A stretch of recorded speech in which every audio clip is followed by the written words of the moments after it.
Hey guys, it's Mitch. How's it going? Well, it's time. We were going to hit this issue eventually. People who are familiar with this one, you know this is going to be a good time. People who aren't, strap yourself in because this one gets a little crazy. We're going to take a look at maybe Stephen Platt's masterpiece with Prophet number 8. So just before we get into it, if you enjoy the channel, if you feel like you might want to help out a little bit, go subscribe on my Patreon. It gives you early access to everything I do, helps out the channel, and helps to buy new comics. All right, so I feel like there's already a dozen videos about this comic on the internet already, but who cares? Because those were all the opening act for me doing a video on this, right? Exactly. So I thought we would basically use this as a way to ease into the Extreme Sacrifice crossover, actually. Originally, I was going to do every single issue of the Extreme Sacrifice crossover.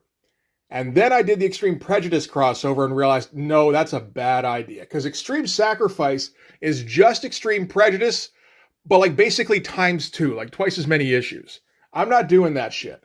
So what we're going to do, we're going to do select issues, starting with Prophet number 8. And we'll touch a little bit on the before and after for this particular the War Games storyline too. And honestly, we might not end up hitting very much of Extreme Sacrifice at all in the grand scheme of things, but we'll hit the important ones, like I said. We'll hit all the Stephen Platt. We'll hit Youngblood number 10. I'm considering looking at the Brigade issue that's in the crossover just to see where it is. Except that now that I think of it, it's probably exactly where you think it would be, which is ridiculous Eric Stevenson dialogue only drawn by somebody who's not the same kind of bad as Merritt Michaels, just regular bad.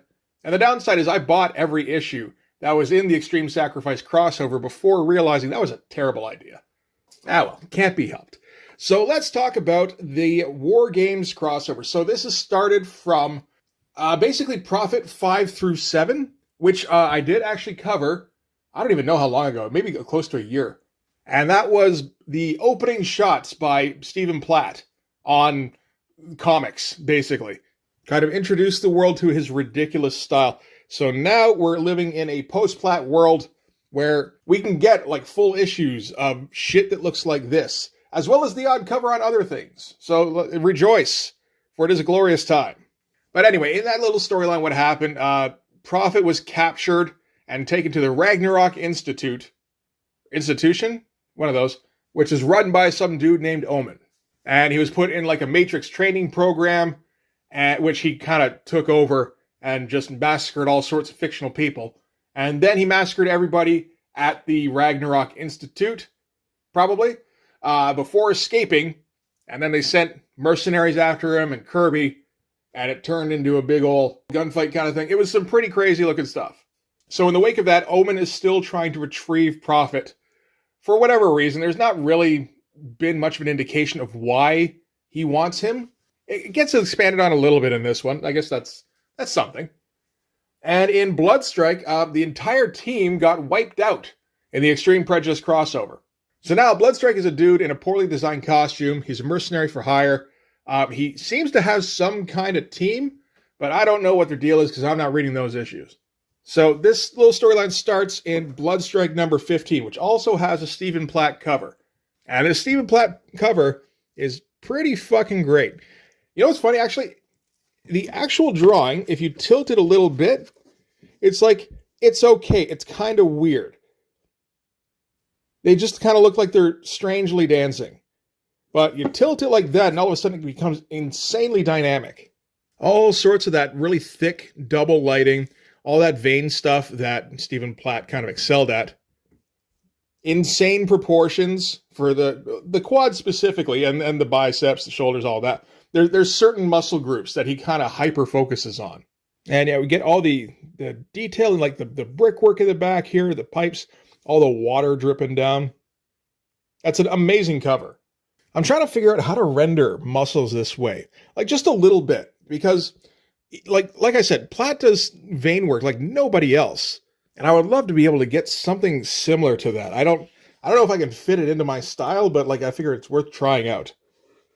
And the basics for this, so this is, we're no longer being drawn by Dan Fraga or Chris Alexander or Richard Horry for that matter. This is Carl Alstader. who would, I think, pretty much draw it until the book got canceled at issue 22. So this issue is basically just Bloodstrike. This is Bloodstrike, guy in a red mask, is assigned to take in Prophet. So you can see here, this Carl Allstater guy, I think he's probably pretty young at this point. He's not particularly good. He's got a bit more style, at least, than some of the other guys who have taken on Bloodstrike, like Richard Horry, for example.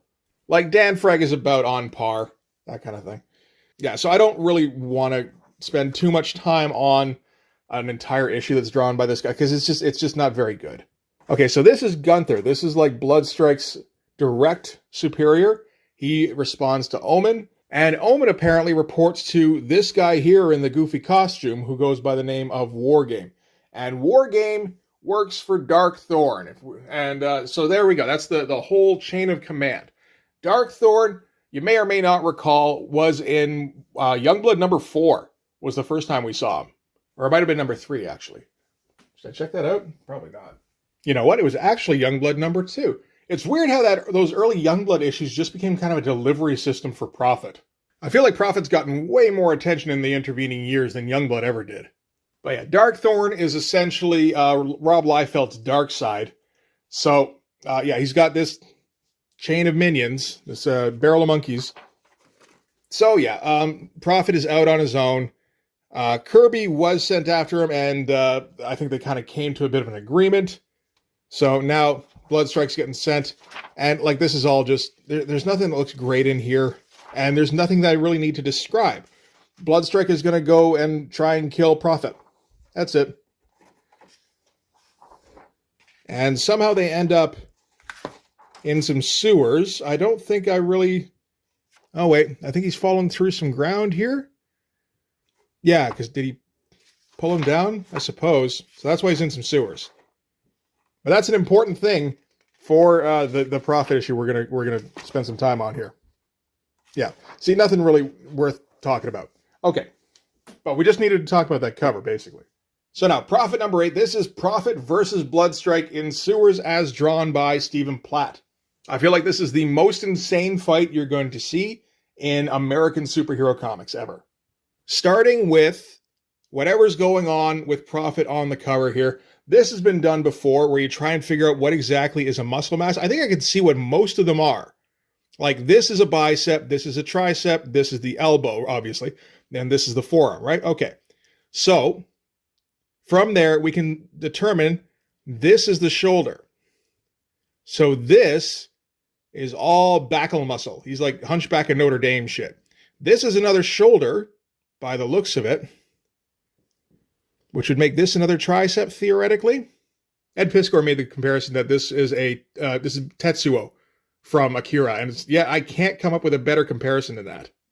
And all these veins look fucking crazy. It almost looks like he's putting a signature in here. And just like rivers of blood, this is Bloodstrike being reflected in the blood. Doesn't work with a camera angle. Nobody asked. All right, so let's get into it, because why put it off any further? All right, so this is written by Bob Napton. I don't know who that is. Don't care. Penciled by Stephen Platt. Inked by Marlo Alquiza. Marlo Alquiza does an okay job inking Stephen Platt. We know that. Byron Talman is the colorsist. Okay. Who is the editor on this? Kurt Hathaway's associate editor. Tom Ryder is editorial assistants. Oh, Eric Stevenson's the editor. Okay. And none of those people caught that shit. Way to go. All right, so just to get it out there, all this dialogue in here doesn't fucking matter. Not even a little bit. This is a fight that's been set up by that Wargame guy, basically just hoping that somebody gets killed out of this, and whoever survives it, if anybody does, Wargame's going to kill them. And that way he wins. Twice, I guess. So starting out with our opening splash, that's pretty good.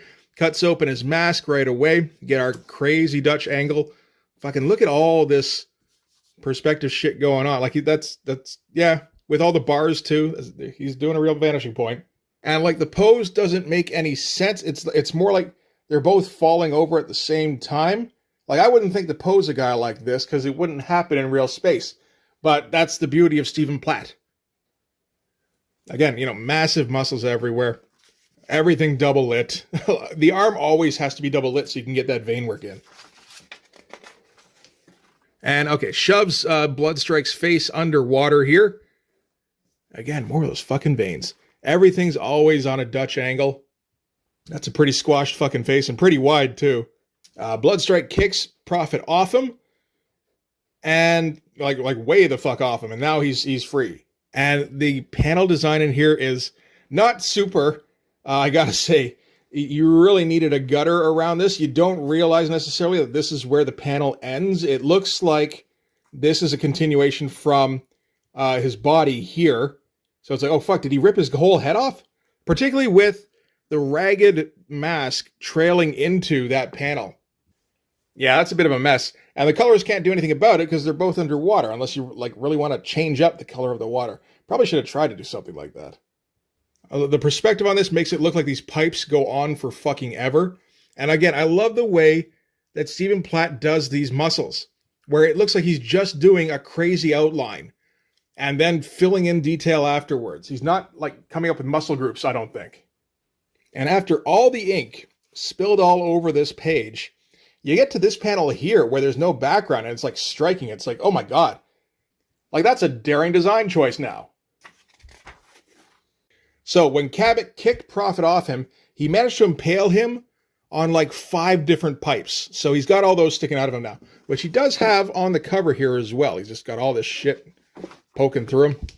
And I mean, this is just, he's going to come at him with these. He's got the single Wolverine claw on each hand and Prophet throws a knife at him. That's everything that happens here. But this is what we're going to get for the rest of the issue, where everything is a crazy double page spread. I don't know how much design was put into this, but like, yeah, so everything comes from this end and gets broken up to here. The movement's all pretty good until you get to the bottom here where he throws the knife against the grain. I guess that kind of works too, though. And you do get all sorts of weird tangents where, because you got all these diagonal crazy panels here, and you get lines that just conflict with each other all over the place that make it confusing. Like you might not realize for a second that this is another one of those blades with Prophet's face reflected in it. It just kind of looks like another panel that he broke it up into. So anyway, yeah, throws the knife at Bloodstrike and seems to essentially punch a hole right through him. I don't think we're going to see a hole going forward, but with the amount of blood gushing out of him there, that is what that looks like, just gigantic exit wound. And yeah, knocks him back. He's got the knife stuck in him, and he just pulls it out, of course. And again, with a huge fucking across the entire spread panels here, all these fucking speed lines. This is just crazy shit. We're getting like close to Fist of the North Star levels of blood showing up here. Like this is Extreme Studios has shown blood before, but it feels like they wanted to keep it just basically like PG-13 superheroes. This is going for like a hard R. So this is Stephen Platt getting creative with the panel designs, which makes it almost impossible to read, except who cares about reading it, really, right? So while Bloodstrike was pulling the knife out of him, Prophet seems to have escaped. So Bloodstrike is going to have to follow the blood trail in the water, which leads him down this sewer pipe here. I like the attempt at the composition here, the big circle panel, because he's in the tube, right? And like the amount of detail he puts into everything here is just wonderful. The thickness he gets on these speed lines, although in this case, I guess they're not speed lines, it's more like texture, but they serve the same purpose. And of course, the way the panels are lettered, you read here, and then you go, uh-oh. I think what you're supposed to do is go here, then up here, maybe? It doesn't matter because it's all kind of elliptical and disconnected. Like there's no connected narrative. He's just thinking like badass things. Just like, where's the cavalry when you need them? If I die down here, we'll never know who I am. Maybe it doesn't matter. He's Cabot, by the way. And it doesn't matter. Oh, there we go. There's a vertical double page splash. So gets to the end of the tunnel here. And Prophet, when he crawled through, fell out and smacked onto the concrete here and seems to be dead. I'm sure he is. So Bloodstrike is going to leap down to finish him off. And there's no detail with pen and ink in the water here, so I guess that's all white media. Like, it was just left as negative space. Which is crazy, because these bricks are almost black. That would have looked amazing in black and white. And, like, taking Liefeld's vertical skinny panels and just stretching them out to the nth degree, eh? I wonder if he was trying to do that, because, like, it seems like a contentious relationship started up between Platt and Liefeld pretty quickly. That'll happen when, you know, Liefeld's paying you 40 grand to produce an issue, and then you just, you know, maybe take 3-4 months to produce it. So, as Bloodstrike is falling down, turns out that Prophet had a gigantic spear/pipe in the water, which he skewers Bloodstrike on as he falls. And he yells, "Where have you been, friend? I've been waiting for you." So yeah, Prophet is not all there. An amazing panel here. Again, Dutch angle, and going straight through, and like the water falling down to silhouette him. I also love the proportions here. These are classic Stephen Platt proportions. We can see on the cover of Prophet number 9, reasonably sized torso, tiny little ass, tiny head, insanely large, like legs as tall as this woman, and arms that are like proportional to the legs. That's pretty much what we got going on here too. And so slams him down on the end of the shish kebab. Bloodstrike manages to get a hold of the spear and impale Prophet on it, and then they pull each other closer so that they can punch each other better. And it feels like this was largely left up to Platt to figure out what to do for this. Because, I mean, there's no story whatsoever in this issue. So it's just, I don't know, do you want to draw a 20-page fight? And he went like, sure. I think I can come up with something. Gotta love this long shot with the pipe going out forever. And they're both, like, pretty much near death. And then he pulls out the Wolverine claw with a full-on snicked, because fuck you, Marvel. And then stabs him again, and that seems to hurt him more than being impaled through the chest. So it must have been a pretty good swing. Again, all the speed lines all coming in on Prophet here. And it looks like he's just, like, smearing ink in here. Although, again, I guess this is Marlo Alquiza, right? So maybe just told him what to do there. Because I know he likes to do that kind of thing. Platt loves to use a whole bunch of ink on everything. So then at the end of it here, they're just these two gigantic smoking masses of bleeding meat. And some minions of Wargame show up to collect the corpses. Only, you know, there's no corpses. They both survived. It's just neither one is in any kind of shape to proceed. So he has to take them back to Wargame now for whatever's going to happen next. So yeah, that's the most ridiculous fight in a North American superhero comic book. And then you get a little bit of a preview of Legend of Supreme by Keith Giffen and other people. So that's something. Alright, so I think we can let that one go. So this finishes up in Bloodstrike number 16. This is War Games Part 3. This is the first real introduction of this character here, who is called Crypt. Only you can't see him from the front, so you can't see that he has 11 straps on him and 37 arrows sticking out of his back. So the costume design is a little bit lacking. But he does get a cool gigantic sword with, like, gauze wrapped around it. So that beats that.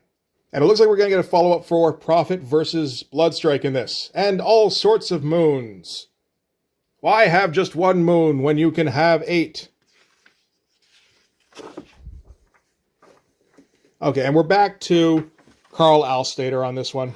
So, again, we don't need to spend too much time with it. And it's honestly a bit of a drag after the last issue. But, so this is Wargame again. Now he's got Prophet and Bloodstrike captive. And since he does have them captive, that means he can start delivering a monologue, which is going to carry over for, like, most of the issue here. This is just, yeah, showcasing that Carl Alstater has a long way to go. I think he's gotten a lot better since this. This is, like, what he knows how to draw right now, it feels like. But Wargame tells about how in the future, Darkthorn has taken over the Earth. And, I don't know, it's all post-apocalyptic Terminator-y. And John Prophet is leading the resistance against Darkthorn. So Darkthorn sent Wargame back in time to try and kill Prophet. No, I've got to correct myself. It's not at all like Terminator. And so, yeah, he gets to close to the end of his monologue, and he gets stabbed from behind by Crypt. And this Crypt is drawn by somebody other than Stephen Platt. And you can see, without all the detail, he just kind of looks like a guy in a hood with like a third of a cape. And he couldn't even be bothered to find a shirt that day. Prophet and Bloodstrike managed to free themselves. And Crypt is also from the future. I think we saw him at the end of Prophet number 7, where he came through a portal, and yeah, that was when he had all the arrows sticking out of his back. And he has a personal vendetta against Prophet, although Prophet doesn't know who he is. So he's also from the future, and the vendetta he's got is with future Prophet. Again, after Stephen Platt, this is such a letdown. Yeah, and just, fighty. And at the end of it, Prophet and Bloodstrike decide that they're not that much enemies, even though they painted the walls with each other's blood. And I think they're like okay going forward. And yeah, it looks like Bloodstrike is going to tell his superiors about how Prophet escaped in the confusion. So they've reached, like, they're not friends or anything, but they're equals, let's say. All right. So that is it for Bloodstrike number 16. That's it for the War Games storyline, which of course is not a story. It's just a fight bookended by like the just most basic of motivations.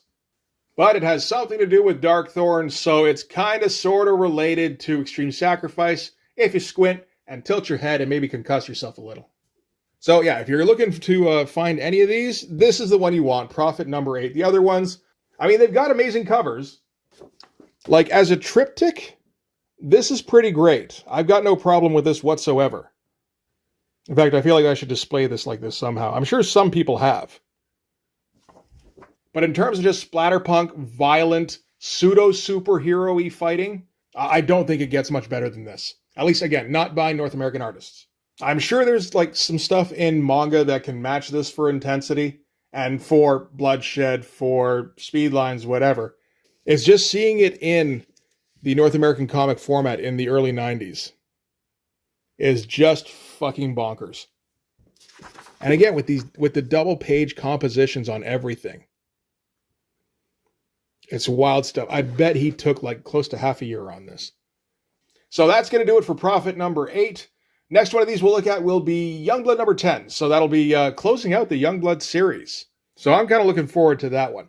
But for this one, that's going to do it. So thanks very much for watching. If you like this video, please hit like, hit subscribe, hit the notification so you know when the next one's coming out. Go over and subscribe on my Patreon. Gives you early access to everything I do, from the Blood Force stuff to the YouTube videos before they get uploaded to YouTube, as well as some Patreon exclusive content. You can also follow me on Instagram and DM me there for commissions, and you can join the Blood Force Discord server. But yeah, that's going to do it.